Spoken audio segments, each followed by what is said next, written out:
अस्सलाम वालेकुम and welcome to Zor Ka Jod PSL Season 9 special and the champion of PSL Season 9 Islamabad United रंग जीत का लाल है. It was an amazing match, maybe the best match of PSL of this season. इस season का मेरा ख्याल से बेहतरीन मुकाबला था जो फाइनल का मुकाबला हुआ. दो के यस हम कहते हैं नहीं जी 200 पे 200 बने तो मज़ा आता है, मगर जिस तरह कल का मैच था, not a very high scoring match, a mediocre scoring match, मगर जिस तरह जो पॉइस थी, जो फाइट बैक थी, जो एंथुजियाज़म था, दोनों टीम्स जो हैं वो जिस तरह लड़ रही थी इस जीत के लिए, it was a great contest of cricket and eventually Islamabad United cross the line.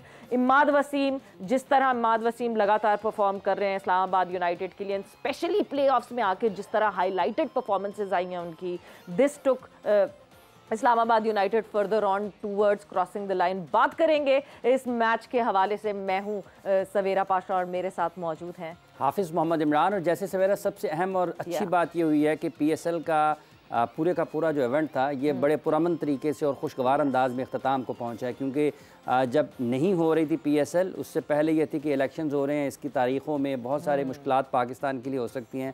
इस सारी सूरत हाल को देखते हुए, मुल्क में सियासी सूरत हाल को देखते हुए, पाकिस्तान के लिए जो सबसे खुशाइन चीज़ है कि इवेंट का जो इनकाद है वो पुरअमन तरीके से और खुशगवार अंदाज से हुआ और पाकिस्तान आगे बढ़ेगा न्यूजीलैंड की मेज़बानी करने के लिए. तो ये भी एक अच्छा, जैसे इवेंट का फाइनल बड़े अच्छे अंदाज में इख्तिताम को पहुंचा, वैसे इंतजामात के एतबार से भी अपने जगह पर बिल्कुल ठीक रहा. बिल्कुल एक कंप्लीशन ऑफ इवेंट हो गई, एक सक्सेसफुली एक इवेंट जो है वो आगे हो गया. कितना सक्सेसफुल हुआ, कितना नहीं हुआ, उस पर भी आज हम डिस्कस करेंगे कि क्यों इंटरेस्ट लेवल कम दिखा पार्शली और क्यों ऐसा नहीं होना चाहिए, because PSL is our brand.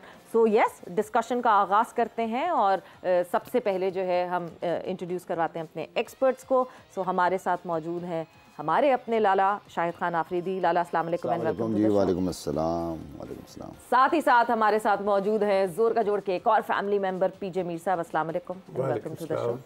And then हमारे साथ वो मेंबर मौजूद हैं जो मेहमान से अब फैमिली मेंबर बनते जा रहे हैं. सो अताउर रहमान साहब, अस्सलाम वालेकुम. वालेकुम अस्सलाम. क्या हाल है? ठीक ठाक? बिल्कुल जी, खैरियत. So Lala, what a final, what an amazing performance. और मतलब एक आप एक ऐसी टग ऑफ वॉर थी, और ये नहीं कि जो आखिरी ओवर में आके आई, पहली बॉल से ही जो मुकाबला शुरू हुआ, रिजवान आउट हुए, नो बॉल कॉल हो गई, मतलब ड्रामा जो है वो पहली बॉल से ही शुरू हो गया था. सवेरा, पहले तो इमरान ने बड़ी ज़बरदस्त बात की कि अल्हम्दुलिल्लाह इवेंट खैरियत से हो गया, इसलिए कि हो रहा है नहीं हो रहा क्या हो रहा है. तो अल्हम्दुलिल्लाह सारे मैचेस बड़े ज़बरदस्त तरीके से हुए हैं. PCB को बहुत बहुत मुबारकबाद जाती है इस एफर्ट के लिए, पहले जो बोर्ड था और अब जो बोर्ड है. आई थिंक कि जिस तरह की एक्सपेक्टेशन थी, क्योंकि दोनों बड़ी टीमें थी, दोनों फाइनलिस्ट थी, अच्छा परफॉर्म करके इंडिविजुअल और एज अ टीम परफॉर्म करके ऊपर आए थे. तो हम भी यही उम्मीद कर रहे थे कि एंडिंग अच्छी होनी चाहिए.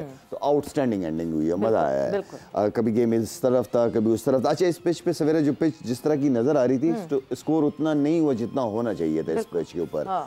लेकिन यहाँ पे बॉलर्स को क्रेडिट दोनों टीम को देना चाहिए, दोनों टीम को, कि बड़ी ज़बरदस्त एफर्ट की है, कम रन्स तक रिस्ट्रिक्ट किया है बैट्समैनों को. अदरवाइज पिच का बिहेवियर ऐसा था कि 180 प्लस 190 आराम से टच होने चाहिए थे. लेकिन उस पे मगर नहीं. हाँ, लेकिन बॉलर्स की, वही मैं कह रहा हूँ कि दोनों टीम की बॉलर्स को बड़ा क्रेडिट जाता है इस बात के ऊपर. और बाकी मैच अच्छा हुआ, मज़ेदार हुआ. अभी आगे डिस्कस करेंगे किसने क्या किया, किसने क्या नहीं किया. PJ मीर साहब, एंजॉय किया आपने फाइनल?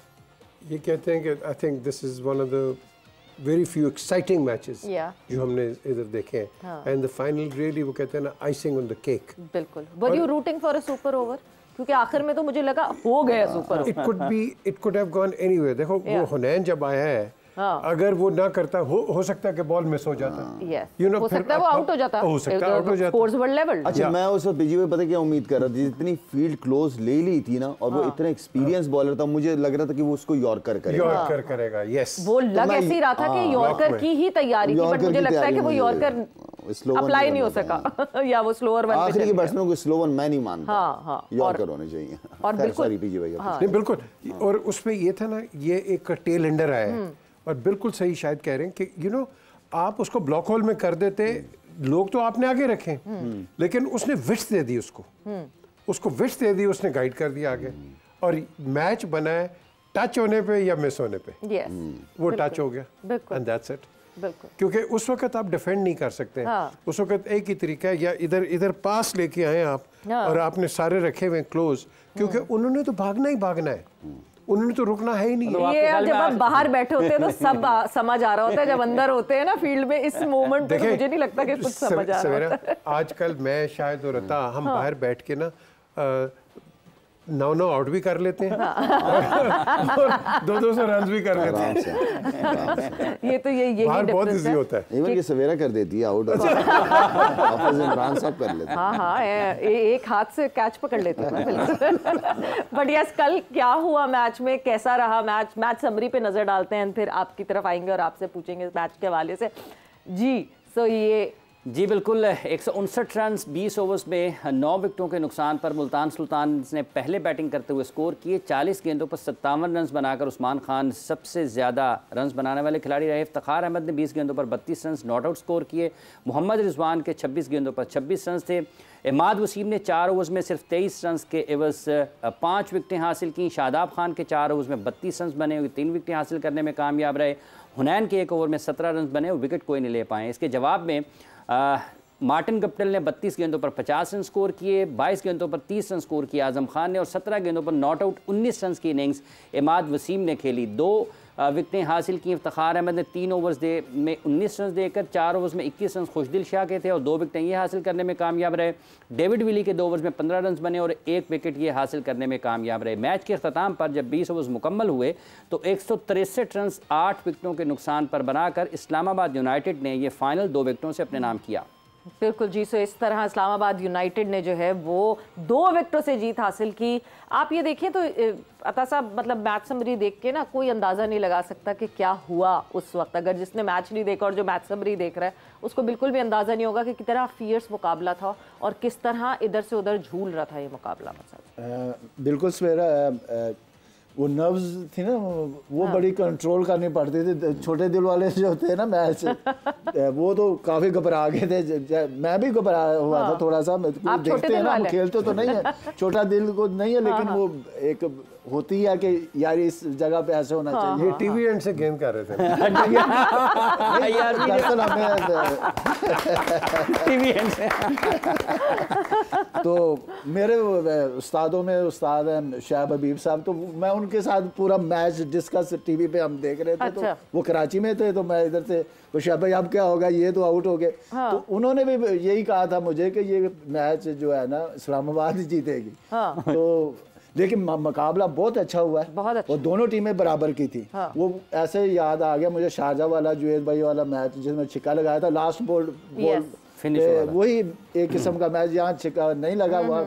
लेकिन जो शाहिद भाई ने बात की ना, एज ए फास्ट बॉलर अगर मैं उसकी जगह होता, मोहम्मद अली की जगह, तो मैं बिल्कुल, क्योंकि नियाब टेल एंडर था ना, टेल एंडर सिर्फ उसने बल्ला लगाना होता है, या ऐसे दूर से अगर अवे से बॉडी बॉल करें या थोड़ा शॉर्ट ऑफ लाइन का, तो वो बल्ला लगाते हैं। देखो जब आप इस कंडीशन में जितने भी फास्ट बॉलर है ना फ्यूचर में, जब ऐसी कंडीशन आए तो जैसे शायद ने कहा ना कि यॉर्कर जो होता है ना वो ही विकेट टेकर बॉल होता है, उस पर सर्वाइव करना। क्योंकि आप हिट मारोगे अगर गए तो मिस है, उसके या तो रोकोगे या हिट मारोगे, दो चीजें होती हैं उसमें। फिर बॉलर को बहुत ज्यादा चांस होता है। जो फील्डिंग ली हुई थी ना, वो उसी वजह से अगर ब्लॉक हॉल में जाता था रोके तो 7 करीब इसलिए थे कि रन आउट का चांस ले।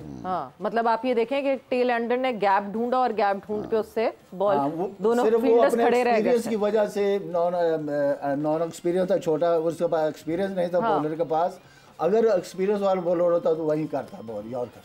लेकिन सवेरा नसीम शाह का जो एक छक्का था ना, वो गेम चेंजर, वो जो है ना, वो मतलब पूरे मैच में लाला क्या momentum is the game. T20 में हम हमेशा यही बात करते हैं, एक अच्छे ओवर या एक अच्छी बॉल पे भी मोमेंटम शिफ्ट हो जाता है, और इस मैच में कई दफा मोमेंटम शिफ्ट हुआ। एक जब मार्टिन गप्टिल रन आउट हुए, मे बी उस वक्त एकदम से हुआ कि मोमेंटम शिफ्ट हुआ। एंड अगर तो यहाँ से इस्लामाबाद हार जाती तो शायद सबसे पहले सब आजम को ब्लेम करते, वो जो रन आउट था। नहीं, लेकिन वो आजम की गलती नहीं थी, वो गुप्टिल की गलती थी। नहीं, बट आप ये समझ रहे हो कि आप कह रहे हो कि आजम को निकल जाना चाहिए था उसके लिए। मैं आपसे ये पूछना चाह रही हूँ कि जब, क्योंकि कॉल गप्टिल की थी, तो जो कॉल करता है he keeps the I on the ball, और जो जिसको कॉल किया होता है वो मोहतरमा बात ये नहीं है, बात ये देखें कि सामने खड़ा कौन है, जिसने भागना है, जिसके साथ आप रनिंग कर रहे हो उसको देख रहे हो ना। और गुप्टिल भी तगड़े छक्के मारता है, आजम भी मारता है, आजम कोई सिंगल डबल का प्लेयर थोड़ी है, तो ऐसे प्लेयर के साथ इस तरह की रिस्की रन नहीं लेते, रन आउट होने वाला। तो मेरे ख्याल में गुप्टिल की मैं समझता हूँ कि यहाँ पे गलती, हाँ जो आप बात करना चाह रही, हाँ आजम को निकलना चाहिए था उसके लिए, क्योंकि वो 50 पे खेल रहा था ना वो लड़का गुप्टिल, और उसकी बैटिंग की वजह से ही ऊपर से रन हुए हैं जी, जो बचत हुई है। नसीम शाह का ये कह रहा था कि नसीम शाह का कॉन्फिडेंस मुझे बहुत अच्छा लगा। नसीम शाह का ये था कि उसने अच्छा बॉल था, सिंगल कर सकता था, लेकिन उसने कहा कोई बात नहीं, उसने बॉल का इंतजार किया। वो कॉन्फिडेंस उस लड़के का मुझे अच्छा लगा। और जब वो बॉल करने लगा, मेरे साथ दोस्त बैठे हुए थे, कह रहे अल्लाह क्यों नहीं लिया, मैंने देखना ये छक्का देगा, इसको मारेगा लाजमी इफ्तिखार को। वो खैर मुंह से कहते हो, अब हो जाता है तो वो अलग चीज है, लेकिन उसने छक्का बड़ा जबरदस्त टाइम पे मारा है, बहुत अच्छे टाइम पे मारा है उस लड़के ने। उसके अलावा चौका बड़ा अच्छा खेला है उसने, शॉट जो खेला नसीम शाह ने। तो एक लड़के के अंदर वो झलक नजर आती है कि यार ये थोड़ी सी और मेहनत करके एक अच्छे ऑलराउंडर्स बन सकते हैं ये। बिल्कुल बिल्कुल। सो इनको मतलब आप फिर ऊपर आप थोड़ा सा सोच सकते हैं कि ऊपर प्रमोट। लेकिन दूसरी चीज अगर आप देखो तो जो आजम है वो गुप्टिल की तरफ नहीं देख रहा था, वो इस साइड पे देख रहा था। किसी वहाँ हेसिटेंसी आई है, बिकॉज उसने गेज कर लिया कि नहीं जी ये तो गेंद मैं नहीं पहुंच सकूंगा, ठीक है। तो वहां से आई थिंक एक मिसअंडरस्टैंडिंग है, बट यस आपको जाना चाहिए, बट अगेन ये नहीं, मैं मगर मैं एक जनरल एक रूल की बात कर रही हूँ, जैसे रनिंग बिटवीन द रूल्स। अभी हम गुप्टिल और आजम की बात नहीं कर रहे। अगर एक बैटर जो कि कॉल करता है फॉर द रन, सो उसकी जॉब होती है to keep an eye on the ball, और दूसरे की जॉब होती है to keep an eye on his partner. Is this the rule और is something? This is the rule, because जो आपका जो स्ट्राइकर होता है उसको पता है कि बॉल कहाँ गया है, लेकिन आगे एक हेसिटेंसी भी होती है जो शायद ने भी बताई है। आप उसको भी तो देखो ना, उस लड़के को भी देखो जो आपका पार्टनर है, जो आपका पार्टनर है। अगर आपको पता है वो बहुत तेज है, वो निकल आएगा। हमें आजम को अगर आप गेज करो, भागता है ठीक है, अच्छी चीज है, लेकिन वो कहते हैं ना push comes to a crunch, उसके ऊपर थोड़ा सा आपको एक सस्पेक्ट हो जाता है। ऑब्वियसली जब रनिंग बिटवीन द विकेट्स है उसमें केमिस्ट्री सबसे ज्यादा मैच करनी चाहिए और आपकी स्पीड भी मैच करनी चाहिए। वक्त एक ब्रेक का हुआ, ब्रेक पर जा रहे, ब्रेक से वापस आते हैं तो डिस्कशन को यहीं से आगे बढ़ाएं।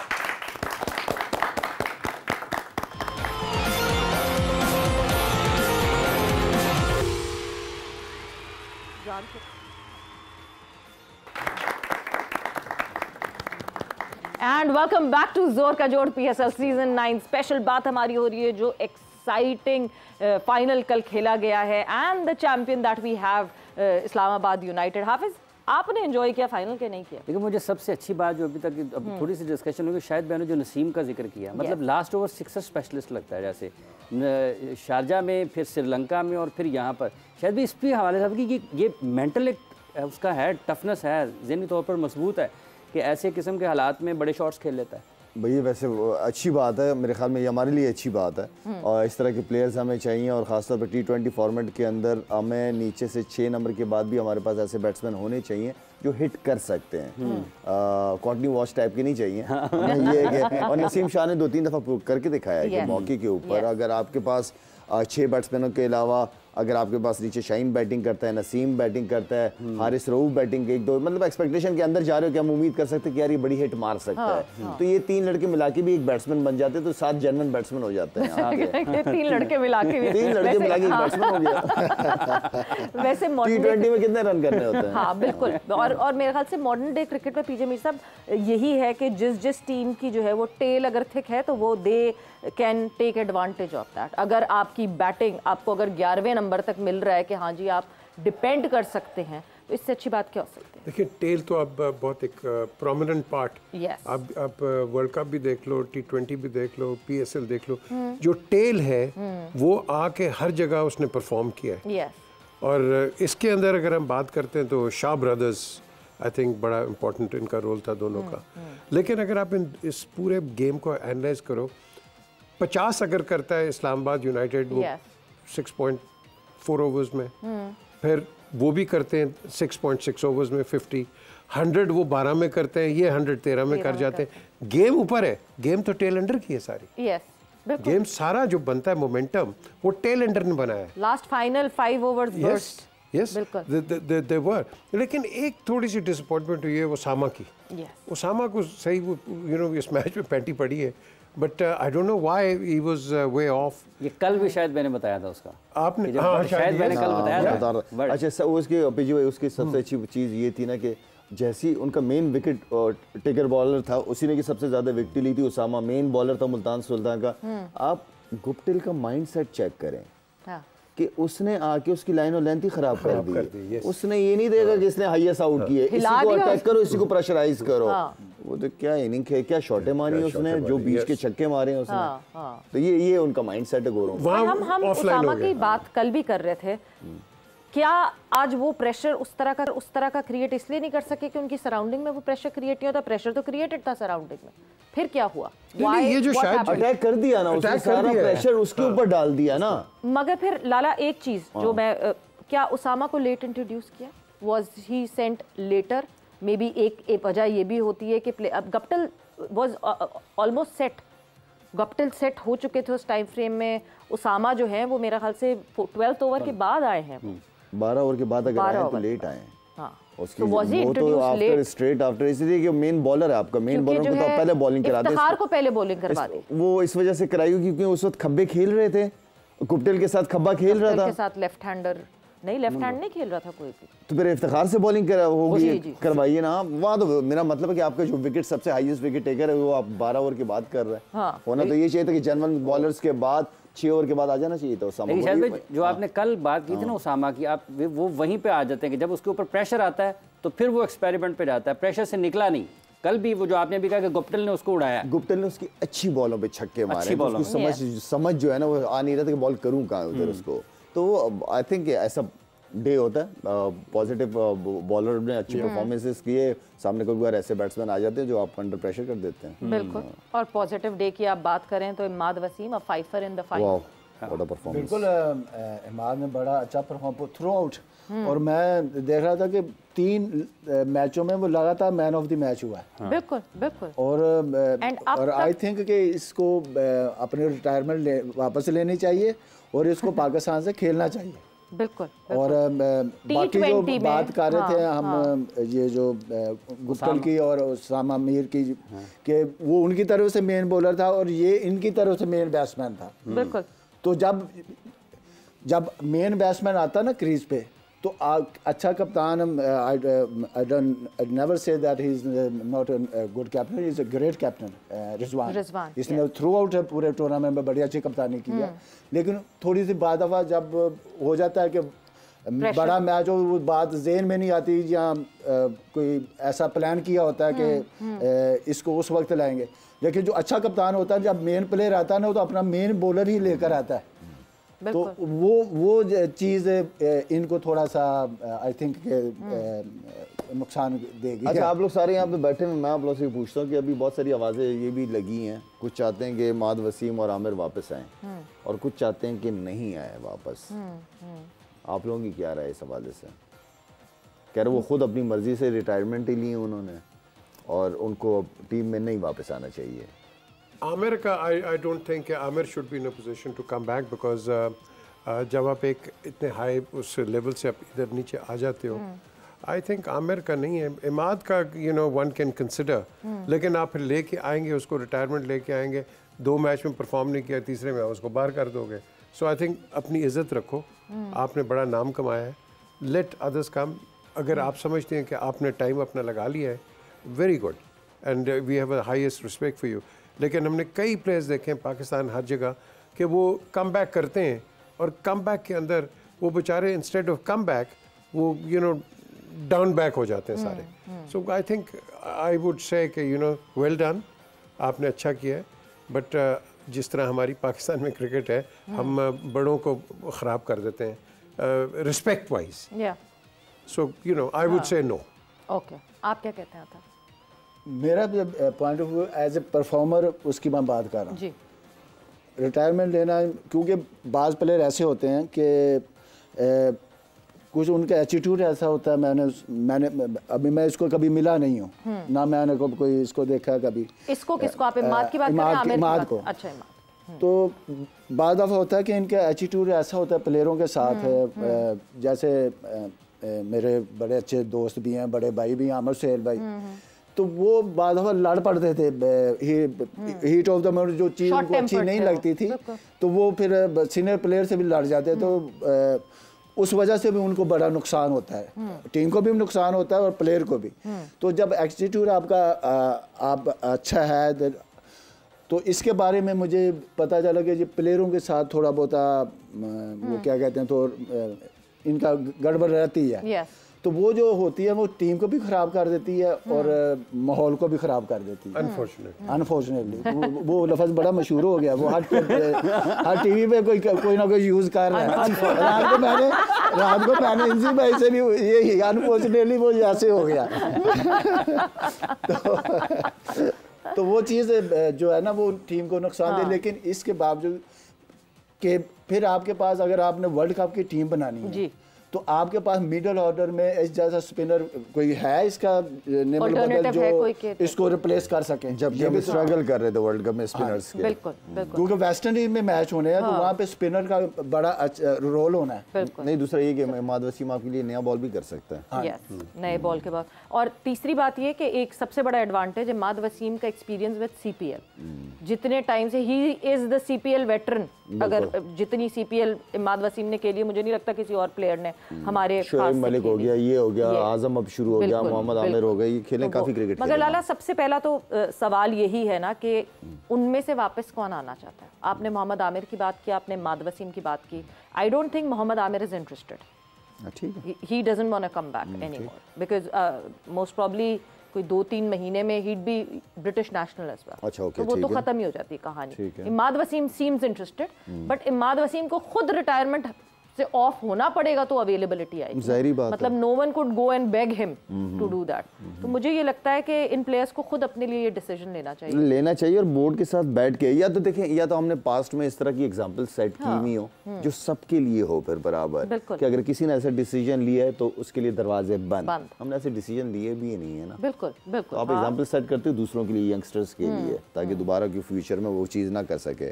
तो आई मीन कि अगर है उसकी कोई कप्तान शाहीन या जो भी T20 के बनेंगे, ये जो है पाकिस्तान को मुझे लगता है ज़रूरत है, तो ज़रूरत के हिसाब से एक बंदे से अगर गलती हो गई, गलत डिसीजन उसने उस टाइम के हिसाब से, जो भी सर्कमस्टांसेस थे उस दौर के हिसाब से, टाइम के हिसाब से उसने डिसीजन लिया, गलत लिया, मैक्सिमम गलत लिया क्रिकेट। बाकी आप आ सकते हैं, वापस आ सकते हैं, लेकिन अब इनको कंसिस्टेंटली फर्स्ट क्लास खेलनी पड़ेगी, वो तो ज़रूरी है। लेकिन फर्स्ट क्लास नहीं तो वो बिजू भाई वो तो 4 डे क्रिकेट नहीं खेलता ना, टेस्ट क्रिकेट नहीं, वनडे और T20 में आप खेलते हैं डोमेस्टिक। आप देखें कि इंग्लैंड के जो प्लेयर होते हैं ना, जैसे जिमी एंडरसन है, स्टुअर्ट ब्रॉड, तो वो उन्होंने उनको टेस्ट मैच के लिए मजबूर नहीं करते उनको कि आप वनडे भी खेलें और T20 भी खेलें। तो हमारे भी इधर पाकिस्तान में भी ऐसा होना चाहिए जो बंदा कहे कि जी मैं T20 के अवेलेबल हूँ या मैं वनडे खेलता हूँ, मैं टेस्ट मैच नहीं खेलना, तो उनको मजबूर ना करें। बिल्कुल, जब तक आप एंजॉय नहीं करेंगे क्रिकेट को, आप परफॉर्म नहीं कर सकते हैं। ये तो प्लेयर के ऊपर होता है। Good point. आप टेस्ट जो खेल रहे हैं उसका ज्यादा हैवी कॉन्ट्रैक्ट रखें,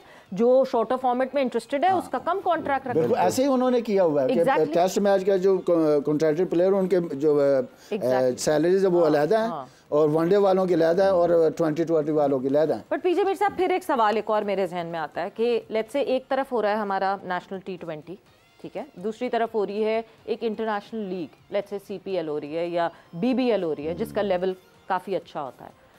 व्हाट वुड यू प्रेफर के प्लेयर क्या ये नेशनल T20 खेले या वो उस अच्छे लेवल की लीग खेले जहाँ पे वो ज़्यादा एक्सपीरियंस गेज कर सके? यहाँ कुछ सेगमेंटाइज करना पड़ेगा। अच्छा, क्योंकि हम क्या करते हैं, हम एक ही खेप को लेके चलते हैं और पीछे जब यहाँ से लड़का आउट हो जाता है आपके पास पीछे बैकअप कोई नहीं है। सो आप इसको सेगमेंटाइज करें। First class is the most important thing. First class आपका वो कहते हैं ना ब्रेड एंड बटर कह लो, आपका एंकर कह लो। नहीं, मैं तो सिर्फ T20 फॉर्मेट की बात कर रही हूँ, मैं लॉन्गर फॉर्मेट की बात नहीं। लॉन्गर फॉर्मेट या शॉर्टर फॉर्मेट सवेरा, जब तक आप फर्स्ट क्लास नहीं खेलोगे आपके जो बाकी फॉर्मेट्स हैं वो इररिलेवेंट है। देखो ना, या तो आप एक लड़के को ब्रीड कर रहे हो, नहीं जी इसने खेलना है T20। नहीं, मात की उसमें मैं मात की पॉइंट ऑफ व्यू में बात कर रही हूँ। एक लड़का जिसने सिर्फ खेलनी T20 है वो क्यों खेलेगा? सारों को खेलनी चाहिए। अगर आपकी डोमेस्टिक क्रिकेट है, आपने सेंट्रल कॉन्ट्रैक्टेड साइन किया हुआ है, हर प्लेयर को अगर क्रिकेट को बेहतर करना है, बिल्कुल ठीक है, तो हाँ। हर प्लेयर को यहाँ होना चाहिए। बाहर दुनिया में जितनी भी क्रिकेट हो रही है उसको साइड पे करके पाकिस्तान की क्रिकेट को अहमियत दें। आपने सेंट्रल कॉन्ट्रैक्ट साइन किया हुआ है, आप पहले पाकिस्तानी हो, पाकिस्तानी लीग्स को सपोर्ट करो पहले, उसके बाद जाते रहो, फिर जब नहीं होगी। और इसमें टीम कॉम्बिनेशन भी नहीं बनता। अगर आप एक, जैसे मैंने पहले कहा कि हमारे 7 से 8 लड़के काउंटी क्रिकेट खेल रहे थे, उन्होंने क्या जीता पाकिस्तान के लिए? कुछ नहीं। ये लोग शायद वगैरह सारे आए 90s के अंदर, and then they started winning because एक कॉम्बिनेशन आपका बन गया था पाकिस्तान के अंदर, डोमेस्टिक या डिपार्टमेंटल क्रिकेट खेल के यू ग्रू इनटू समथिंग। अभी सवेरा मैंने देखा है, जब लास्ट अभी चल रहे थे T20, तो मुझे कौन से प्लेयर नजर आ रहे हैं परफॉर्म करते हुए T20 में? खुर्रम मंजूर, सुहेल खान, असद शफीक, तो ये वो प्लेयर हैं जो खेल रहे हैं, कंटिन्यू खेलते हैं, तो परफॉर्म भी इन्होंने करना है। कोई नए लोग, नए चेहरे, नए प्लेयर, वो जरूरी है ना। वो मगर लाला, उसका जो आर्ग्यूमेंट है वो प्लेयर्स ये देते हैं कि वो अच्छी क्वालिटी की क्रिकेट हम खेलेंगे, ये अच्छी क्वालिटी की क्रिकेट नहीं है। तो अच्छी क्वालिटी की क्रिकेट कैसे करेंगे? अच्छी क्वालिटी की बनाओ ना, आप खेलोगे तो बनाए ना, तो और क्या, खेलोगे तो बन जाएगी। तो अच्छे प्लेयर्स ये जो अपने हैं ये खेलेंगे तो उसकी क्वालिटी, उसका मयार भी बुलंद हो जाएगा। PSL सारे खेलते हैं ना, खेलते हैं। खत्म। पीजे भाई, जैसे अभी शाहिद भाई ने बात की कि नसीम शाह, हारिस रऊफ, शाहीन आफरीदी, ये तीनों की बैटिंग की सलाहियतों को अगर देखते हैं तो पाकिस्तान को फ़ायदा हो सकता है। नसीम शाह ने टेस्ट मैच में एक इनिंग्स में बाबर आजम के साथ बहुत लंबी बैटिंग की थी ऑस्ट्रेलिया के खिलाफ, और टेस्ट मैच बचाने की तरफ गए थे। जब आप महदूद ओवर्स की क्रिकेट में देखते हैं, यहाँ पर वो बड़े शॉट्स वाली भी बैटिंग उन्होंने की, तो दोनों तरह की बैटिंग नज़र आ गई। आपके ख्याल में अब ज़रूरत है कि उनको इस हवाले से पाकिस्तान क्रिकेट बोर्ड या जो भी उनका कोचिंग स्टाफ है उसको तैयार करे कि उनको ग्रूम किया जाए एक ऑलराउंडर की हैसियत से? ये तो अब आपने डिसाइड करना है कि क्या ये बॉलर बैट्समैन है या बैट्समैन बॉलर है। ये आपने डिसाइड करना है। आपका जो कोच होगा, जो मेंटोर होगा या मोटिवेटर आप कह लो, आपने इस चीज़ को देखना है। देखो ना, वसीम जब आया है पहले तो बॉलर था, then gradually he improved into a batsman as well. Imran, he was a bowler and then he converted himself gradually, county cricket खेल के, बाकी फर्स्ट क्लास खेल के, he became into a batsman as well, then he became an allrounder.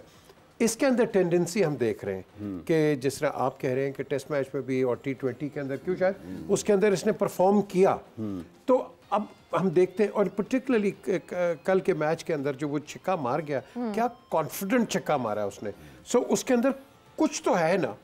अब ये decide करना है क्या हम इसको बिल्कुल डिट्रैक कर दें या ये जिस तरह जा रहा है उस तरह जाए। अगर हम इस पर प्रेशर डाल दें, नहीं जी तुम तो ये हो, तो आई don't think it will work. वो नेचुरल है, उसको नेचुरल रहने दो।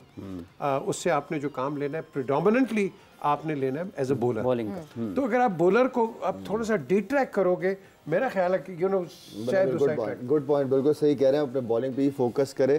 अच्छा, इस तरह की जो बैट्समैन है ना 6 के बाद, जो शाहीन वगैरह, हारिस वगैरह, इनको सिर्फ ग्राउंड के अंदर मिडिल में लेके जाना चाहिए। मिडिल में लेके जाते हैं, मैंने जो प्लेयर्स को देखा है, थ्रो डाउन करके इनको सिर्फ बड़ी हिटें मारे ये लोग बड़ी हिटें मारे अपने आप को। Range hitting, power hitting, range hitting पता चल जाता है आपको। इनकी और कोई प्रैक्टिस नहीं है। इनको अगर बहुत ज्यादा ओपनर या बैट्समैन बनाने की कोशिश करोगे, तो बैटिंग बॉलिंग से भी निकल जाएंगे ये। आप कर लेते थे बैटिंग? कौन होता, तो बड़ी जबरदस्त किस्म की बैटिंग घर में करता था। पहले मैं स्केर्ड होता था बॉल से कि कहीं गेंद लग गया तो बॉलिंग के भागना कैसे है। तो इस तरह मैंने एक छक्का मार दिया डरते हुए कोल्ड्रिंक वाश को ना, बारबाडोस में उसने वो शॉट किया तो मैंने घुमाया, वो सीधा स्क्रीन बोर्ड में लगा जाके ना। अगली गेंद पे तो उसने आउट तो कर ही दिया मुझे। तो हम आउट, टेस्ट मैच आ रही है ना, तो खालिद महमूद साहब हमारे मैनेजर थे, तो कहता अगर ये छिक्का मार सकते तो तुम लोग कुछ क्यों नहीं छिक्के मार सकते। तो वो बात है, लेकिन बात होती है इंटरेस्ट की कि एज अ फास्ट बॉलर जैसे नसीम शाह की आप बात कर रहे हैं ना, इसका जो इंटरेस्ट, जो इसका मेन प्रोफेशन है वो बॉलिंग है। बैटिंग इसका एज है, जो अगर टीम में जैसे इसने मैच जितवाए हैं, ये इसका एज है टीम को, यानी कि आइस ऑफ द केक है इसका कि एक बाकी इसका इंटरेस्ट है कि कितनी वो अपने आप को मोटिवेट करता है कि बैटिंग मैंने करनी है मैच। तो इससे आई थिंक उसको शौक भी पैदा होगा कि मैं यार बैटिंग भी कर लेता हूँ। तो आई थिंक मेन इसको जो है ना बॉलिंग है। जैसे पीजे भाई ने बात की है, शाहिद भाई ने बात की है, तो बैटिंग तो एक्स्ट्रा हो जाती है बाद। अब आपने मुझसे पूछ ही लिया, मैंने अपने लाइट बैंक से 11वें नंबर से बैटिंग शुरू की थी। अच्छा। लेकिन इतना शौक पैदा हुआ, इतना शौक पैदा, मैं करता रहा। शोएब भाई थे, रमीज भाई से मैं बैट्समैन से पूछता रहता था कैसे टेक्निक कैसे भी खत्म की इसने। फिर मैंने ओपन भी की, ओपन हाँ, सारे टेस्ट प्लेयर भी थे, मैंने ओपन भी की। अच्छा हाँ, ये अल्लाह शुक्र है अल्हम्दुलिल्लाह, लेकिन वो मेहनत से हालांकि बंद हो गई उसके बाद। नहीं लाला, हम 3 साल चैंपियन लगातार रहे। नहीं, आपने कितने रन बनाए चैंपियनशिप में? मैं अच्छा, इन्होंने इसने ओपन किसकी साथ की जो नहीं था प्लेयर? नहीं, रमीज राजा, नेशनल बैंक के खिलाफ की। रमीज भाई ने तो फिर उसको ओपनर बना दिया था। नहीं, बड़ा ये वही बात कर रहा हूँ कि डिपेंड करता है आपका इंटरेस्ट कितना है। हाँ। ठीक है, तो बाकी टीम हमारी बड़ा अच्छा। नहीं, बता रहा हूं मान साहब, जिस मैच में आपने ओपन की थी दूसरी साइड की बॉलिंग कौन सी थी? क्योंकि बहुत फास्ट बॉलिंग। हाँ, चले एक अगर आपने पूछ ही लिया तो फिर मैं मुझे बताना और लंबा कर दो। शायद भाई जिंदगी ऐसे हादसात में गुजरी है कि मेरा हर लम्हे पे मुझे कोई सबक मिलता है। Good learner. दुनिया में एक चीज होती है कि जो अच्छा लर्नर होता है ना, बात याद आ गई शायद भाई आपने, जो लर्नर होता है ना वही कामयाब होता है। बॉलिंग तो बता दें कौन सी थी जिसके खिलाफ आपने ओपन की? हबीब बैंक के खिलाफ की थी। वो तो अच्छी टीम। इधर सेमीफाइनल था विल्स कप का। हाँ, कौन थे बोलर्स? अच्छे बड़े बोलर्स। कबीर खान था, शाहिद था, नवीद अंजुम था। तो मैंने वहाँ पे बारिश हुई थी उस मैच में, बारिश हुई थी। नहीं, बारिश हुई थी। शेखपुरा में वो मैच था, शेखपुरा में मैच था, तो हमारे 170-80 पे ना 9 आउट हो गए लास्ट मैच में। गीला था ना पिच में, कह रहा हूं स्पिन कर रहा था बहुत ज्यादा। मैंडस भी था, इतना अकरम रजा भी थे। तो कबीर उस मैच में मैंने नीचे से जाके ना कोई 49 रन की। नीचे से ओपन की थी? नीचे से होगी ना। नीचे से ओपन की थी, पहले बता दें। मैंने पहले भी ओपन भी किया नेशनल बैंक के खिलाफ। दोनों का काम किए हैं। उस मैच में मैं मैन ऑफ द मैच भी हुआ, और जो प्राइज मनी थी वो भी रमीज भाई ने 25,000 रुपया थी, तो वो भी मुझे नाम दी। मैंने और मैच भी हम जीत गए। 25 का क्या? 25 का क्या? 25 का रमीज भाई ने देके घर वालों की देना था। लेकिन मेरी आदत ये भी आज तक है कि जो भी मुझे पैसे मिलते हैं ना, मैं अपनी माँ को जाके देता हूँ। Very good. मैं आज भी, हालांकि ये मेरी माँ की दुआओं का नतीजा है। हाँ, ये एक मेरे पास और बाकी कुछ नहीं, लेकिन ये है कि जो मैंने सीखा है अपनी ज़िंदगी में लगा, मैंने इमरान भाई से सीखा, वसीम भाई से सीखा, रिचर्ड एडली से, रिची रिचर्डसन से क्या सीखा? वो तो लाला बताता हूँ। घबराहट ही सीखी है। तो जो मैंने अपनी ज़िंदगी में शोएब भाई से, जितने मेरे उस्ताद जिनसे मैंने क्रिकेट का ये इल्म लिया है, जो मैंने आप लोगों को सुनाया है, तो इससे यही मेरा कि ये सबक ये दिया कि अपनी मेहनत से अपने उस्ताद का अदब करें।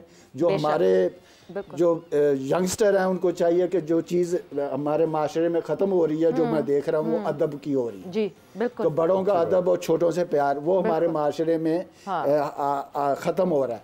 तो मैं रिक्वेस्ट ही करूंगा यंगस्टर जितने भी हैं कि अपने उस्तादों का, क्योंकि बाप बहुत जरूरी है। बिल्कुल सही। बाप आपको बड़ा तो कर देता है, लेकिन उस्ताद आपका फ्यूचर बना देता है। ग्रेनेडा में क्या? कनाडा में क्या हुआ था? वो सुनना चाहता नहीं, मैं नहीं था भाई। वो अगर 2 मिनट में कौन सा रहने दो, मैं नहीं था। मुशी भाई वहां से भाग गए थे सीधा? नहीं, वो भागने देते हैं। कहते वो भाग रहे हैं। आप सुनना चाहते हो तो मैं सुना देता हूँ। अगर आप 2 मिनट में एक किस्सा सुना सकते हैं तो सुना दीजिए। 2 मिनट में मैं बता रहा हूँ लोग पकड़े। नहीं ठीक है, क्योंकि सब ने अपनी स्टोरियां बेची हुई है सब।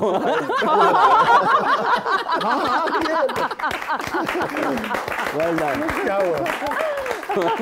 वो कनाडा उतरे ना, तो होगी बीच था, तो बिल्कुल होटल के ऊपर। तो वसीम भाई कहते हैं, वसीम भाई, मोइन भाई और हम और सामान रख के ना आज थे, और अपना बाहर बीच पे ही। अच्छा। तो वो मैं क्या, मोइन और मैं मोइन भाई कहते हैं हम सामान रख के ना आते हैं नसीम भाई, तो ये लोग उधर चले गए और जब हम उधर गए हैं तो ये पकड़े हुए थे, पुलिस ने पकड़ा हुआ था, तो हम तो ऐसे देख के भी वापस आ गए। तो मुशी भाई ना, जब मुशी भाई का सुनाता हूँ, जब मुशी भाई पकड़े गए ना तो मुशी भाई ने बताया हमें कि जब वो हमें ले गए ना उधर सेल में, तो मुशी भाई कहते पाने मारन के तो नहीं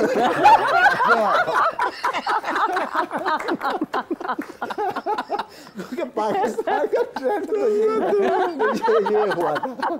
चले आपको सुना। पकड़े क्यों गए थे? पकड़े तो वो उन्होंने लगाया था उस वजह से। मेरा ख्याल से ब्रेक लगाते हैं साथ को, हम ब्रेक में सुनेंगे कि पकड़े क्यों गए थे, मगर ये यहाँ पे ब्रेक लगाते हैं डिस्कशन को और वापस आते हैं तो डिस्कशन को आगे बढ़ाएंगे।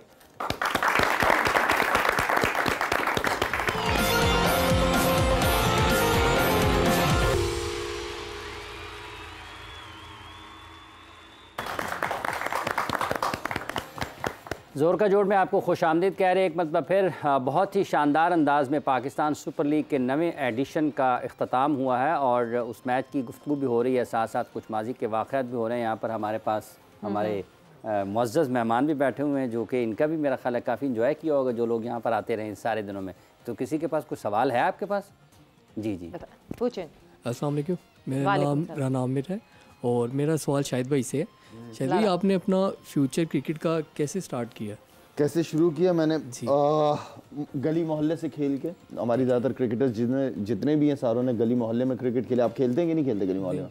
अभी तो नहीं, पहले खेलते थे। चलें ठीक है, अब बड़े हो गए आप। अच्छा, तो खैर हमारा वहीं से शुरू हुआ हम क्रिकेटर्स का। और मेरी किस्मत ये अच्छी थी कि मैं जिस मोहल्ले में रहता था वहाँ हारून रशीद बरादरान सारे वहीं रहते थे और फर्स्ट क्लास क्रिकेटर्स थे, तो जिसकी सपोर्ट मुझे बहुत मिली। बस वहाँ से शुरू किया और फिर उस टाइम पे क्योंकि मोबाइल होते नहीं थे ज़्यादा टाइम, आजकल के बच्चों का इस पे गुजरता है, उस वक्त सिर्फ और सिर्फ दिन रात खाना पीना सोना जागना सिर्फ क्रिकेट होती थी। सही। और अपने ख्वाबों को किस तरह अचीव करना है उसके लिए मेहनत होती थी। शॉर्टकट ढूंढते नहीं थे जो आजकल बच्चे ढूंढते हैं शॉर्टकट कि हर चीज़ फ़ौरन मिल जाए। तो पहले टाइम था और सिर्फ फोकस वही था हमारा। मुश्किल हर्डल्स बहुत ज़्यादा थी, पेरेंट्स को बिल्कुल क्रिकेट पसंद नहीं थी, खासतौर पर वालिद साहब को। वो स्कूल भिजवाते थे, मैं ग्राउंड चले जाता था। बड़ी मारें खाई हैं, बड़ी डांटें खाई हैं। इसी से आपने अपना फ्यूचर स्टार्ट किया कि मेहनत की, जैसे मेहनत के बगैर आप कोई चीज़ हासिल नहीं कर सकते। और जो आप ख्वाब देखते हैं, आप लोग कुछ बनने का ख्वाब देखते हैं आप सारे बच्चे, वेल डन। तो उस ख्वाब को हासिल करने के लिए ना तो आप बैठे बैठे तो नहीं कर सकते ना, आप मेहनत करनी पड़ती है और ख्वाब देखा करें, बड़े ख्वाब देखा करें। ठीक है, बहुत शुक्रिया। और ये पहला इनका इंटरव्यू था। सिंदड़ी आम लग रहा हूँ। लाला, आप कितने साल के थे यहाँ? यहाँ मैं कितने साल का था? हो गई थी उम्र, हो गई थी ये 17। ओके जी, और कोई सवाल? अस्सलाम वालेकुम लाला, वालेकुम, कैसे हैं आप? अल्लाह। मेरा नाम इमाद है। अच्छा, तुम हो? अच्छी बॉलिंग की है तुमने, बताओ। आपको तब से देख रहे जब से आप क्लीन शेव थे और अब अल्हम्दुलिल्लाह खुद की बियर्ड आ गई और वो भी वाइट। तो एक तो ये क्वेश्चन था कि इतनी फिटनेस आप माशाल्लाह कैसे मेंटेन रखते हैं। सेकंड क्वेश्चन ये था कि अगर 100 स्कोर भी रिक्वायर्ड हो टीम को और अगर 3 गेंदों पे 3 छक्के भी रिक्वायर्ड हो तो सेम आपका कॉन्फिडेंस बसा के बस स्टार्ट होना, अपनी गेम खेलना है, वही कॉन्फिडेंस कैसे गेन किया आपने? अच्छा, इस बारे में पहले भी बात की क्योंकि आपका ड्रेसिंग रूम के अंदर जो मैनेजमेंट होती है ना, उनका रोल बहुत इंपॉर्टेंट होता है। तो शाहिद अफरीदी जब अंदर बैटिंग करने जाए ना तो मुझे उस शाहिद अफरीदी को पता होना चाहिए कि यार मैं अपने गेम पे ही रहूँगा तो मैं परफॉर्म करूँगा। अगर मैं कुछ नहीं कर पाया तो बाहर जो मैनेजमेंट बैठी हो कोई कुछ कहेगी नहीं, वो मुझे बैक करेगी अगले मैच के लिए भी। तो वो मैनेजमेंट की सराउंडिंग आपके इर्द गिर्द वो बहुत इंपॉर्टेंट है। बाकी पहला सवाल आपने क्या किया था? बाल सफ़ेद हो गए, बुढ़े हो गए, क्या कह रहे थे? फिटनेस इग्नोर ही कर दिया ना लाला ने वो वाली। फिटनेस के लिए उसके बगैर नहीं रह सकते। मैं अगर अपने आप को रोज़ आधा घंटा ना दे सकूं तो मेरा मतलब है कि मैं कोई ज़िंदगी नहीं गुजार रहा। अपने आप को, हर बंदा, आप जितने भी बैठें, अपने आप को रोज़ आधा घंटा लाजमी दिया करें। अपनी ट्रेनिंग, सेहत का ख्याल रखें क्योंकि इससे ज़बरदस्त मेडिसिन और कुछ नहीं है। अगर केमिकल से बचना है तो इसको केमिकल बना लो अपनी ज़िंदगी का। ट्रेनिंग किया करो लाजमी। और कोई बड़ी हेल्थ से ज़्यादा कोई बड़ी दौलत ना सेहत है तो सब कुछ है, बिल्कुल। जी, अस्सलाम वालेकुम। वालेकुम सलाम। सर मेरा नाम आयशा है। मेरा क्वेश्चन ये है कि how can be manage for cricket and house और दिस फील्ड? इजी है, इजी है। आपकी जो हम सफ़र है, जो बेगम है, वो बहुत सपोर्टिव होनी चाहिए। आई होप से कि मैंने जो आपको पर्सनली देखा है ना कि आप बेटियों से माशाल्लाह बहुत टची हैं और आपकी वो किंग ऑफ कहते हैं ना, किंग की जिस तरह की रानियाँ होती हैं, बस वो रानी है जी, वो रंग है मेरी ज़िंदगी, ये खूबसूरत खूबसूरत कलर है। बेटियों से खूबसूरत चीज़ और क्या हो सकती है? आप इंस्पिरेशन है एज अ फादर बेटियों के लिए, और आप बाकियों को क्या नहीं, आप माशाल्लाह शौहर भी अच्छे हैं, बेटे भी बहुत अच्छे हैं, तो बाकियों के लिए आप, मैं चाहती हूँ कि आप जो जिनकी वो कहते हैं ना अभी भी सोच हुई है कि बेटियों को लेके, तो आप उनको क्या मैसेज देना चाहेंगे? बेवकूफ़ हैं वो लोग। मैं इस बात पे अल्लाह का शुक्र अदा करता हूँ कि अल्लाह ने मुझे सही सलामत औलाद दी है, इससे बड़ी नेमत और कुछ नहीं होती। और बेटियों की शक्ल में, क्योंकि आप सल्लल्लाहु अलैहि वसल्लम हज़रत फ़ातिमा उनकी बेटी थी, वहाँ से उनकी नस्ल चली थी। उनके बेटे थे तो सही, लेकिन ऊपर चले गए फिर। लेकिन हमें, मेरी भी जो बेटियाँ हैं, मैं समझता हूँ कि एक पढ़ी लिखी बेटी, पढ़ी लिखी माँ होगी तो पढ़ा लिखा माशरा होगा। तो बेटियों की एजुकेशन पर मैं इसलिए बहुत ज़्यादा फोकस करता हूँ। बेटी पढ़ी लिखी होगी तो कि एक ऐसा वक्त आ जाता है, खुदा ना खास्ता, कि वो बेटी कल को, वो माँ कल को अपने पाँव पे खुद खड़ी हो सके, वो किसी का सहारा ढूंढ ना रही हो। तो बस ये है बेटियों। Thank you so much. Very strong message, a very strong message. और कोई सवाल कोई पूछेगा? हम साथ साथ हमें जो है कराची से हुज़ैफ़ा ने ज्वाइन किया, बिकॉज मोहसिन नकवी साहब ने भी कल गुफ्तगू की कराची के मीडिया से, जो है वहाँ प्रेस कॉन्फ्रेंस की एक, और उसके हवाले से बात की, बिकॉज ऑब्वियसली इतनी सारी चेंजेस हुई हैं। मोहसिन नकवी साहब के साथ अभी ज़्यादा आमना सामना प्रेस का हुआ भी नहीं था। उन्होंने क्या बताया, कल क्या हुआ, हुज़ैफ़ा हमारे साथ मौजूद हैं, वो उस प्रेस कॉन्फ्रेंस में भी मौजूद थे। हुज़ैफ़ा, अस्सलाम वालेकुम and welcome to the show. वालेकुम सलाम सवेरा, आपको भी और तमाम जितने लोग बैठे हैं सबको अस्सलाम वालेकुम। वालेकुम सलाम। जी हुज़ैफ़ा, क्या बात हुई कल मोहसिन नकवी साहब से? देखिए, मोहसिन नकवी साहब का पहला दौरा था नेशनल बैंक स्टेडियम का। उन्होंने बाकायदा जायजा लिया तमाम जितने भी डिपार्टमेंट हैं, जितने भी स्टैंड्स हैं, खासतौर पर रेनोवेशन का जो अमल है जिसकी अनाउंसमेंट की जा चुकी है, चैंपियंस ट्रॉफी कार्ड के ऊपर है। तो सबसे अहम सवाल जो उनसे हुए वो मीटिंग के हवाले से, जो ICC मीटिंग हुई, चेयरमैन साहब की तारीफ से इतना मौक़िफ़ जो है वो सामने वाज़े तौर पर रखा नहीं गया। वो चाहते हैं कि चीज़ें जब फाइनलाइज हो जाएँ तभी बात की जाए, क्योंकि आपको पता है इंडिया पाकिस्तान का मैटर ऐसा है, इस पर बहुत ज़्यादा बात होती है तो फिर वहाँ से क्रॉस इंडिया की तरफ से भी बात आती है। तो उनका ये कहना था कि जय शाह से उनकी मुलाकात हुई है, मुलाकात मुस्बत रही है, और उनका पूरी कोशिश ये है कि चैंपियंस ट्रॉफी के तमाम तर मैचेस पाकिस्तान में करवाए जाएं। वो इस बारे में सोच ही नहीं रहे कि इंडिया की टीम नहीं आएगी, मामलात को हतमी मराइल में दाखिल करेंगे और किसी न किसी तरह करके चैंपियंस ट्रॉफी के जितने भी मैचेस हैं वो पाकिस्तान में करवाए जाएंगे। फिर आपको पता है कि कराची का जो स्टेडियम है उसके हवाले से बहुत ज्यादा सवालात हुए, व्यू के ऊपर बहुत ज्यादा सवालात हुए।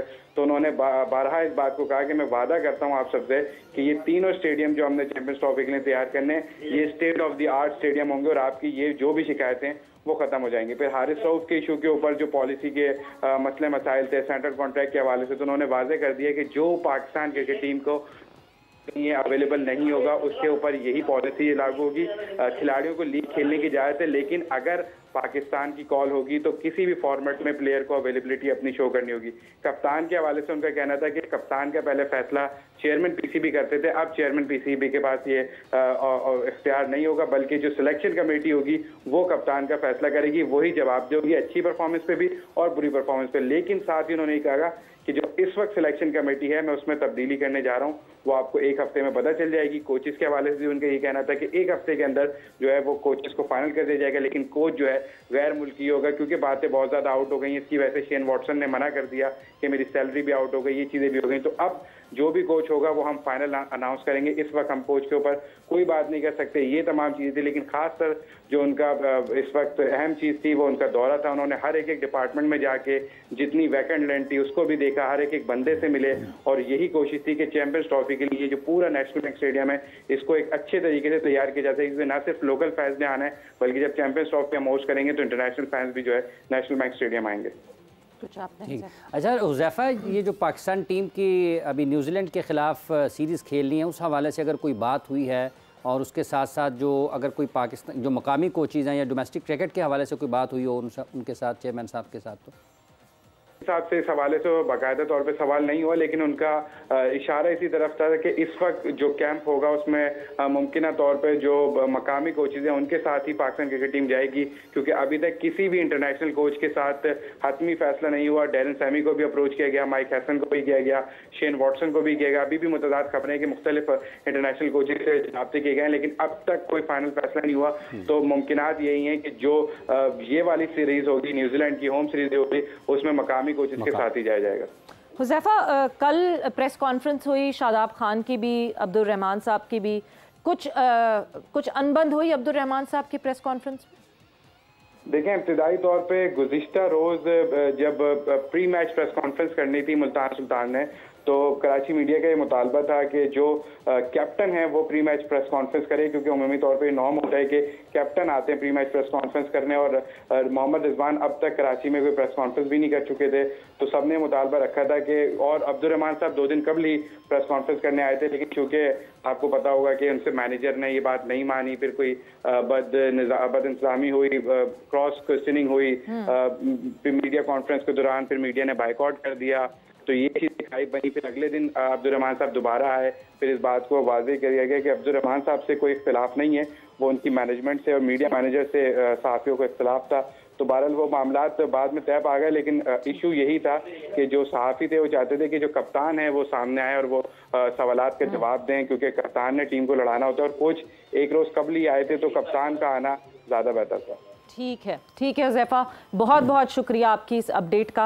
एंड बड़ी मतलब अभी बहुत पॉजिटिव बातें हैं जो मोहसिन नकवी साहब ने कही हैं। आई होप कि जो बातें हैं वो उनकी एप्लीकेशन की तरह हों। सवेरा देखें, मेरे ख्याल में अगर सिलेक्शन कमेटी को इतना स्ट्रॉन्ग करें तो बहुत ज़बरदस्त डिसीजन है। साथ में ये है कि उन्हीं पे ही कप्तानी भी छोड़ दी। पहले चेयरमैन वगैरह कप्तानी करते थे, पहले खैर चेयरमैन सिर्फ कप्तानी नहीं करता था, इवन के टीम भी बनाता था चेयरमैन, पिच भी देखते थे बहुत सारे चेयरमैन। अब मोहसिन नकवी साहब के ये डिसीजन तो ये तो बहुत ज़बरदस्त है, मैं इसको अप्रिशिएट करूँगा। साथ में ये है क्योंकि उनके पास कोई एक पोस्ट नहीं है, उनके पास multiple post, 2 ministry, interior ministry भी है, ठीक है ना, मिनिस्टर ऑफ नारकोटिक्स। तो ये 2 मिनिस्ट्री है, बहुत बड़ी मिनिस्ट्री है, बहुत बड़ी जिम्मेदारी उनके ऊपर है।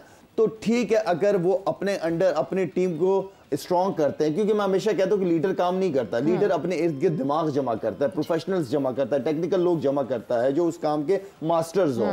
तो आई मीन कि ठीक है, अगर ये सिलेक्शन कमेटी को पूरी अथॉरिटी दी जाती है, फिर जिम्मेदार भी वही है। फिर चेयरमैन किसी और से ना पूछे, डायरेक्ट उन्हीं से क्वेश्चन पूछेगा कि भाई आपको सारी अथॉरिटी दी थी, क्या डिसीजन था, क्या फैसले किए आप लोगों ने, उसके रिजल्ट क्यों नहीं आ रहे। तो रिस्पॉन्सिबल सारी सिलेक्शन कमेटी। तो इस हवाले से मैं समझता हूँ कि ये जो मोहसिन नकवी साहब का ये डिसीजन बहुत अच्छा। भाई ग्राउंड के हवाले से देखिए, उनकी जो पास्ट में हमें काम करती हुई चीजें मिली हैं पंजाब के अंदर, जो पंजाब के लोगों से मेरा इंटरेक्शन हुआ, और उन्होंने मुझे इनके बारे में पॉजिटिव चीजें बताई कि बड़ी जबरदस्त तरीके से टाइम से पहले डिलीवर करना प्रोजेक्ट को, ये बड़ी बात होती है। तो बाकी पॉलिटिक्स वगैरह पीजेवाई वगैरह ये प्रोग्राम करते हैं, ये आपको बताना चाहिए। टेन्योर में क्या 3 अंडरपासेस बनवा दिए शायद? काफी सारा काम लाहौर में, काफी काम, काफी सफाई ये सिटी में लोगों के करोड़ों अरबों रुपए डूबे हुए थे, उनकी वजह से उन्होंने वहाँ पे डेवलपमेंट करा के उनको पोजेशन। इसका मतलब ये इज अ डिसीजन मेकर, वो डिसीजन लेते हुए डरता नहीं है ये बंदा, और ऐसे बंदे इस मुल्क को चाहिए जो डिसीजन ले, काम हो भाईजान, फौरन। गुड, अभी तक स्टार्ट अच्छा है, अल्लाह करे जो वो प्लान्स हो पाकिस्तान के लिए और पाकिस्तान क्रिकेट के लिए अच्छा होना चाहिए। कोचेस की एक और बात की, foreign coaches, hunt for foreign coaches. Savera, मुझे आज तक ये समझ नहीं है कि क्या पाकिस्तान में क्रिकेटर पैदा नहीं हुए, क्या पाकिस्तान में कोचेस नहीं है?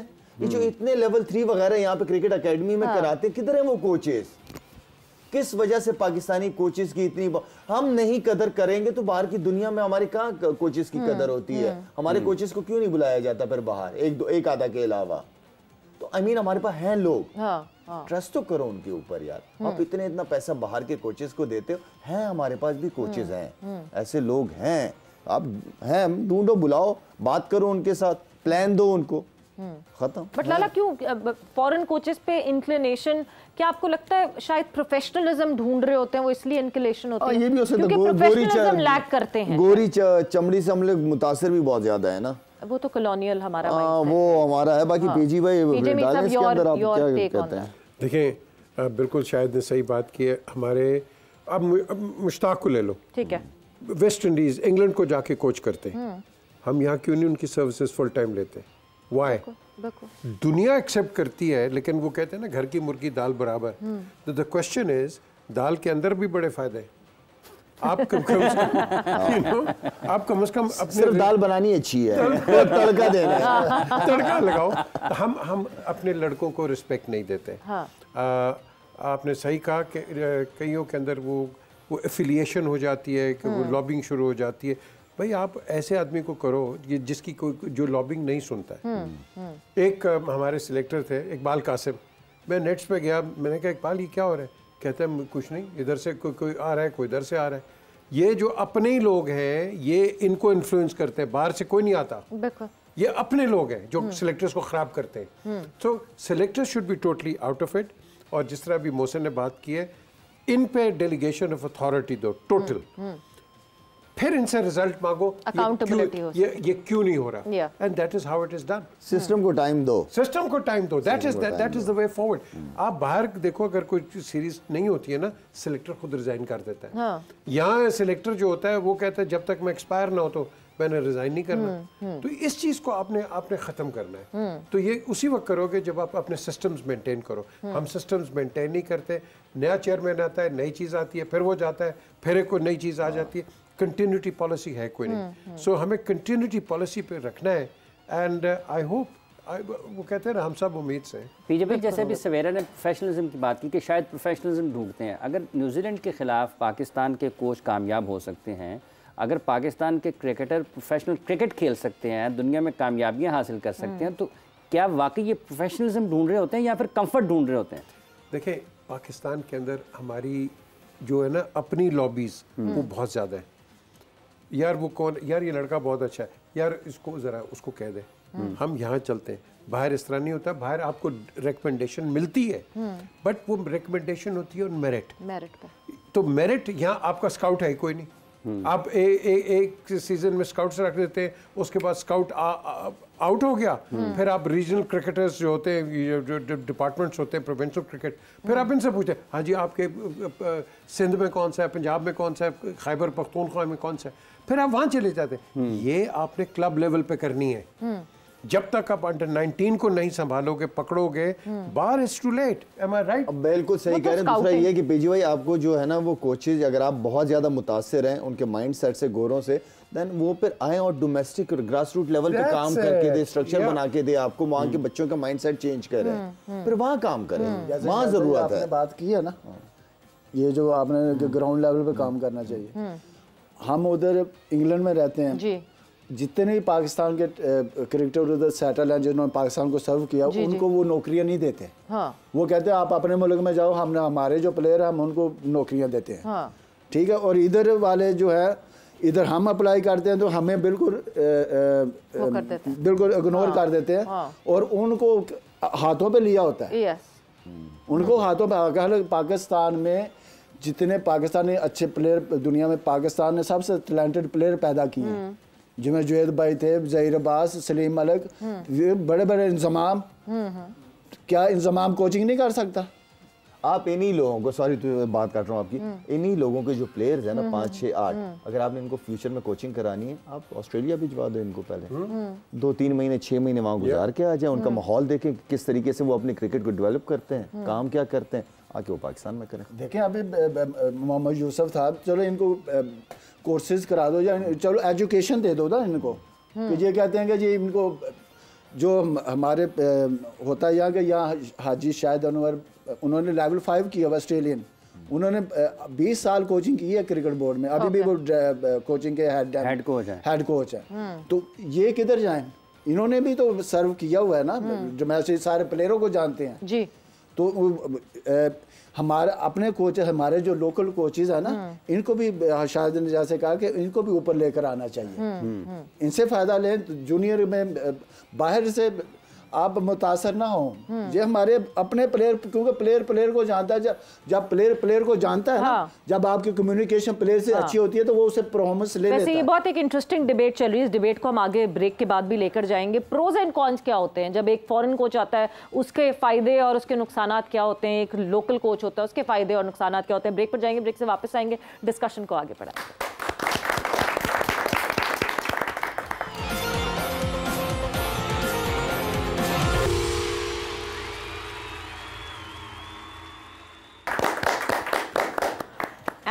welcome back to Zor Ka Jod PSL Season 9 special, and maybe this is the last time that I would be saying that, because this is the last chunk of this show and PSL 9 का हुआ इख्तिताम। एक league जब शुरू होती है तो इंतज़ार यही होता है कि कब उसका इख्तिताम होगा, कौन बनेगा champion, and Islamabad United has become the champion. तीसरी दफ़ा ऐसा हुआ है जो इस्लामाबाद यूनाइटेड चैम्पियन बनी है।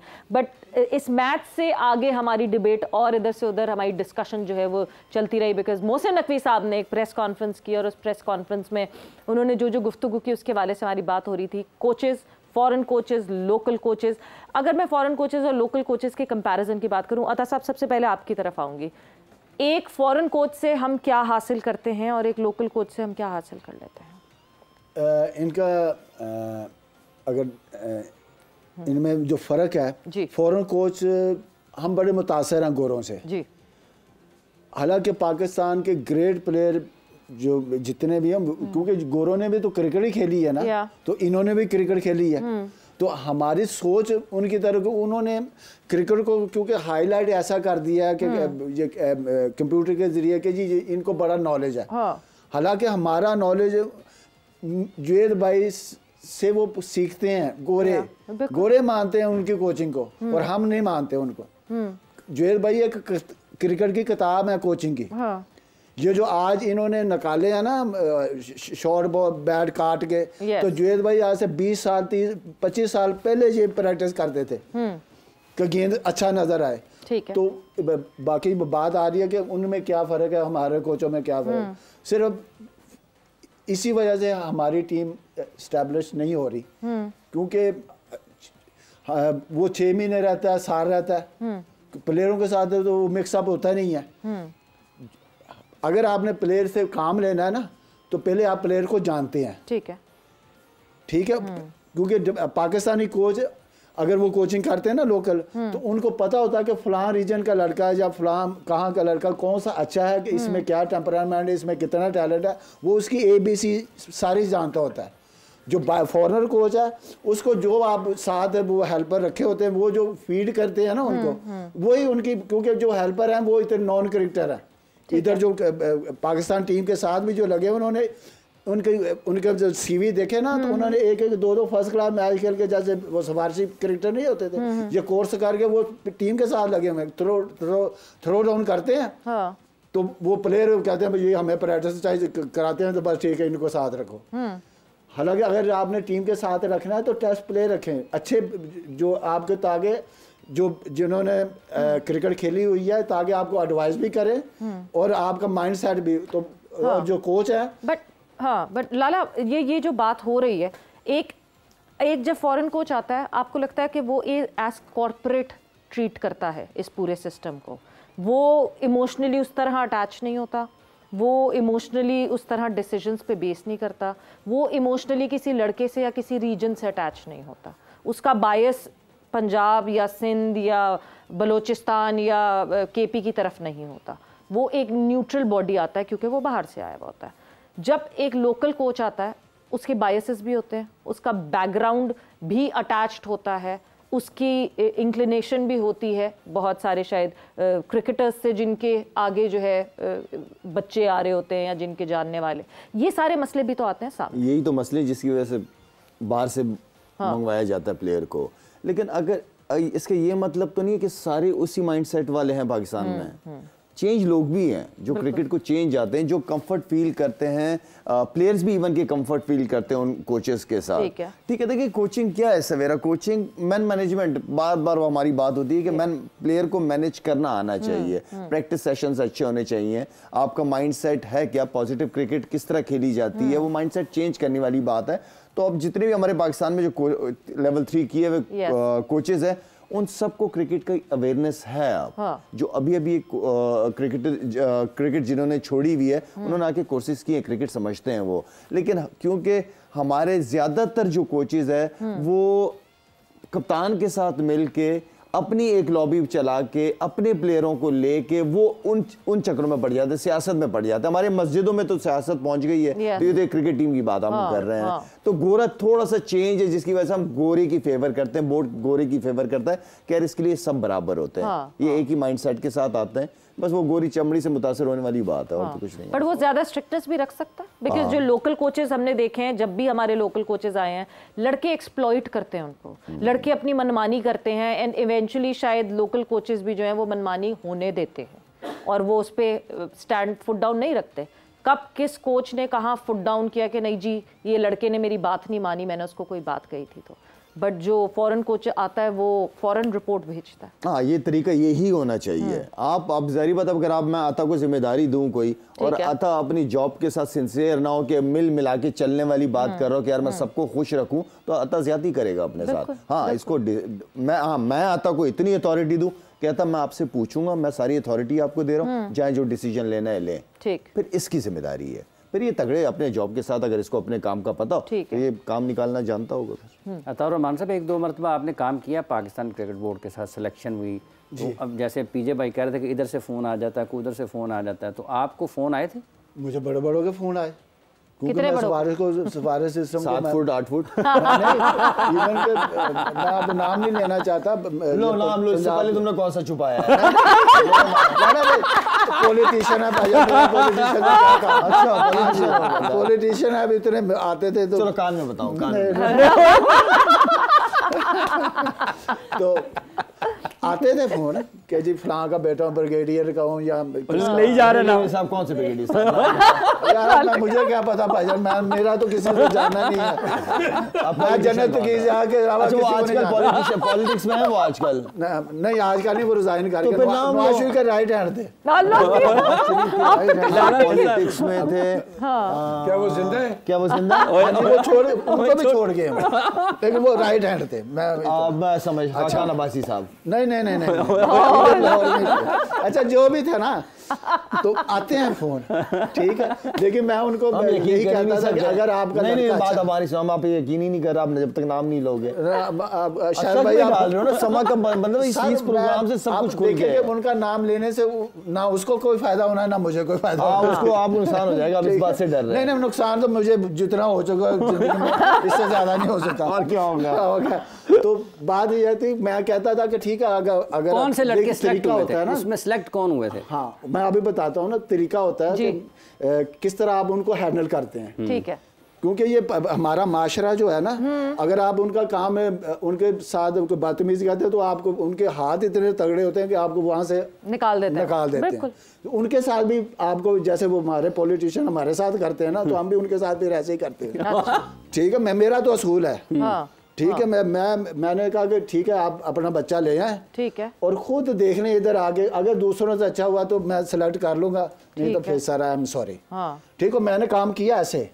मेरे साथ लाहौर में बाबर आजम, समी असलम, सलमान आगा, उस्मान कादर, ये मैंने प्रोड्यूस किए अंडर 15 में। इधर अंडर 15 में जब थे ये लोग, तो कौन कौन नाम फिर से बताएं? बाबर आजम, समी असलम, आगा सलमान, उस्मान कादर, ये मैंने अंडर 16 में काम किया और हाफिज साहब को पता है। मेरे इतने सिफारिशें, इवन के बोर्ड ने मुझे, जो साथ सेलेक्टर थे ना, उन्होंने कहा कि इधर ऐसे चलता है, हमारे भी बच्चे रखे। मैंने अरुण भाई को जब मुझे जॉब दी ना, मैंने अरुण भाई और मुडी पाक को कहा कि मेरे काम में बोलेगा कोई नहीं, क्योंकि मैं सब जो अच्छा क्रिकेटर है ना, अच्छा बच्चा, वो उसके लिए आपको स्टैंड लेना चाहिए। बिल्कुल ठीक है। हम मुझे तो किसी की जॉब लेने की कोई जरूरत नहीं, मैं पाकिस्तान से खेला हुआ, मुझे हर चीज़ का पता था। शुक्र अल्हम्दुलिल्लाह, मेरा उस्ताद इमरान खान है, मैंने हमेशा उसको फॉलो किया। ठीक है, मैं बिल्कुल जो अच्छा क्रिकेटर था मैं उसको किया। उन्होंने मुझे बोर्ड वालों ने कहा कि जी एक्सप्लेनेशन दे जी, आपने सिलेक्शन ठीक नहीं की, क्योंकि वो साथ वालों ने रिपोर्ट कर दी इसने अपने पसंदीदा रखे, हमारे बच्चे हम भी सिलेक्टर हैं। तो मैंने फिर मुडी भाई को कहा कि मुडी भाई से ना कोई मेरा रिश्तेदार है और ना मेरा कोई जानने वाला है। जो लाहौर की करीम थी ना, वो मैंने आपको निकाल के दे दी है, क्योंकि मैंने सब स्कूलों से और जितने क्लबों के से मैं उनसे सब जानता था। मैंने कहा कि अपने अपने क्लबों के टॉप के जो प्लेयर है ना, वो ला कर दें। बाबर आजम के वालिद साहब मेरे पास आए बाबर आजम को लेकर, क्योंकि सिस्टम हमारा ऐसा है कि जहाँ सिफारिश के बगैर प्लेयर सिलेक्ट नहीं होता, क्योंकि ये हमारे माशरे में ऐसा कर दिया गया प्लेयरों के जहनों में। ये शॉर्टकट जो होता है ना, ये प्ले हमारे इसी वजह से हमारे यंगस्टर जो है ना, ये अब फ़ोन करवाते हैं, क्योंकि उनके जहनों में आ गया हुआ है कि उनको पता ही है कि ऐसे ही चलता है काम। लेकिन जो अच्छा प्लेयर है, बच्चों को मैं कहता हूँ जो आप अच्छे प्लेयर है ना तो आप खेल ही सिलेक्ट ही हो जाएंगे। हाँ। वो इसलिए कि नजर मोहम्मद साहब के बाद मुझे याद आज तक याद है कि बेटा के घास ईंट के ऊपर घास के ऊपर ईंट हो ना तो घास कहीं से निकल ही आती है। यस। तो आप में टैलेंट है तो आप निकल ही आते हो। बिल्कुल ठीक है। तो वो जो सिलेक्शन की वो टीम पाकिस्तान का टूर्नामेंट भी जीती और बाबर आजम वर्ल्ड कप का कप्तान भी बना अंडर 16 का, वेस्ट इंडीज जाके खेला जी। तो बोर्ड को आपने क्या जवाब दिया जब आप उन्होंने आपसे? मैंने कहा कि मैंने टीम बिल्कुल मेरिट पर सिलेक्ट किया और इस टीम को पूरे पाकिस्तान में कोई नहीं हरा सकता। और उसके बाद बोर्ड ने कभी आपको सिलेक्ट नहीं किया? बोर्ड ने कहा कि नेक्स्ट ईयर में आप हो। ये तो अपना मेरी अपनी जो विल पावर थी, मैंने अपना काम अपनी ऑनेस्टी से किया। ऑनेस्टली बहुत ज़रूरी है, मतलब इंसान जो है ना वो खुद को फेस कर सके शीशे में, वो सबसे ज़्यादा मेरे ख्याल से मैटर करता है। बट लाला ये तो this is something that is plagued, और हमें पता है कि सिफारिशें लगती हैं। इतना स्ट्रॉन्ग कैसे कोई शख्स आए जो सिलेक्शन में भी कहे मैं किसी की बात नहीं सुनूंगा, कोच भी आए तो वो कहे मैं किसी की बात नहीं सुनूंगा? ऐसे स्ट्रॉन्ग लोग हमारे यहाँ लोकली हैं। बिल्कुल है, क्यों नहीं है। और सिफारिश पे आप कितने मैच खेल जाओगे? खेलना तो परफॉर्म तो करना ही है ना अपने अंदर। आप किसी को एक हद तक ही आप देखो, ऊपर का लेवल जो है ना वो नीचे स्क्रूटनी इतनी स्ट्रांग होनी चाहिए कि अच्छा टैलेंट ऊपर जा सके। अब मैं आपको बताता हूँ कि डोमेस्टिक क्रिकेट में नाम नहीं लूंगा उन लड़कों का क्योंकि वो भी पीसीबी में ही है, मैं नहीं चाहता कि उनकी जॉब को कोई इशू हो। तो वो उन्होंने लड़के सेलेक्ट करते हैं अंडर 19 के अंडर 16 के, पीसीबी नाम भिजवाते हैं, पीसीबी में नाम उनके चेंज करवा देते हैं, 8 से 10 नाम 15 नाम उस लिस्ट में से चेंज कर देते हैं, अपनी मर्जी के नाम ले आते हैं। तो इस तरह तो नहीं होता। हजरत अली का कॉल खूबसूरत कॉल कि रियासतें खड़ी होती है इंसाफ के ऊपर, तो हर चीज का ताल्लुक इंसाफ से है। जहाँ इंसाफ होगा रिजल्ट आपके सामने होंगे। बिल्कुल जी, इसी नोट पे बस इख्तिताम करते हैं शो का। रियासतें खड़ी होती हैं इंसाफ पर, इंसाफ होगा, मेरिट पे सिलेक्शन होगी तो सारी चीज़ें जो हैं वो प्रॉपर होंगी। और जो जो हमारे इख्तलाफात हैं, जितना हम पाकिस्तान क्रिकेट को डिप होते हुए देख रहे हैं over the period of time, वो ऐसे ही सही होगा कि अगर हम मेरिट पे कोई ना कोई सिलेक्शन करेंगे। जाते जाते हाफिज़ अगर आप कोई एंडिंग नोट। बिल्कुल, बहुत अच्छा। जितने भी लोग हमें देखते रहे इस सारी ट्रांसमिशन में जब से PSL शुरू हुआ है और आज तक, बिलखुसूस हमारे नाज़रीन जो हैं उनका बहुत बहुत शुक्रिया कि जिन्होंने हर वक्त अपने मैसेजेस भेजे, आपने भरपूर तरीके से मोहब्बत का इजहार किया। हमारे जो मुअज़्ज़ज़ मेहमान हैं, पाकिस्तान के नामवर कैरेक्टर्स ये यहाँ पर मौजूद रहे, अपना वक्त निकालते रहे। शायद भाई पाकिस्तान में नहीं थे, पाकिस्तान से बाहर भी थे, लेकिन फिर भी प्रोग्राम के साथ जुड़े रहे। और वो तमाम लोग जो स्टूडियोज़ में आकर देखते रहे सवेरा, इन सब लोगों का भी बहुत बहुत शुक्रिया। रमज़ान में भी लोग हमारे साथ आते रहे। तो ये सब तमाम के तमाम सब लोगों की एक काविश थी मुश्तरका तौर पर, तो ये ट्रांसमिशन कामयाबी तक पहुँची। बिल्कुल। और आज पता नहीं मुशी भाई देख रहे होंगे कि नहीं, मुशी भाई को बहुत मिस किया क्योंकि आज ये एंडिंग बिल्कुल शो था। It was a farewell of जोर का जोड़ PSL स्पेशल का। सो यस, मुशी भाई होते तो और ज़रा एक एंडिंग तड़का लग जाता उस एंडिंग को। But yes, he was committed somewhere, कहीं इमरजेंसी थी जिसमें वो कमिटेड थे। बट अदर देन दैट, आप लोग सबका बहुत बहुत शुक्रिया फॉर अप्रिशिएटिंग अस। हमारी जो टीम बिहाइंड द कैमराज है, हमारी जो टीम MCR में मौजूद है, उन सब का बहुत बहुत शुक्रिया। बिकॉज रिगरसली बगैर किसी छुट्टी के 33 डेज लगातार जो है वो हम आपके सामने जोर का जोड़ लाते रहे हैं। तो सबके लिए बहुत बहुत ज़बरदस्त सबकी परफॉर्मेंस, क्योंकि उन लोगों की परफॉर्मेंस अच्छी नहीं होगी तो हम अच्छे नहीं दिखेंगे सामने। So thank you, thanks a lot to everyone. And Lala, जाते जाते अगर आप एक्सीलेंट जी, सबको बहुत बहुत मुबारक हो। Summer team excellent job, specially जो बच्चे आते रहे हैं यहाँ पे और क्रिकेट को गौर से देखते रहे। और ख़ास तौर पे उन लोगों का शुक्रिया अदा करूँगा जो हमें देखते रहे, बर्दाश्त करते रहे टीवी पे। और पीजे भाई, ख़ास तौर पे आप एक्सीलेंट एक्सपीरियंस जी आपका आता, हमारी फैमिली का नया मेंबर, बहुत ज़्यादा माशाल्लाह से नेक्स्ट चेयरमैन। ठीक है।